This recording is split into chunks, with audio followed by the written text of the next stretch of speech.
সারা দেশে ডেঙ্গুর প্রকোপ বাড়ায় এ নিয়ে সচেতনতা ও প্রতিরোধে 2 মাসব্যাপী বিভিন্ন কর্মসূচি নিয়েছে Bangladesh red crescent society.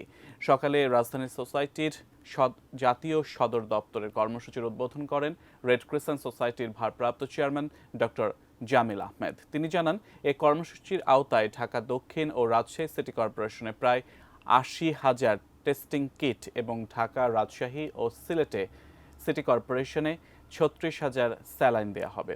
Dengue প্রতিরোধে সচেতনতা সৃষ্টির জন্য ও স্বাস্থ্যসম্মত পরিবেশ নিশ্চিত করতে 40 জন যুব স্বেচ্ছাসেবকের অংশগ্রহণে পরিষ্কার পরিচ্ছন্নতা অভিযান পরিচালনা করা হয়েছে। এ সময় আরও উপস্থিত ছিলেন ভারপ্রাপ্ত মহাসচিব সুলতান আহমেদ, সকল বিভাগের পরিচালক সহ ঢাকা উত্তর ও দক্ষিণ সিটি কর্পোরেশনের সংশ্লিষ্ট কর্মকর্তারা।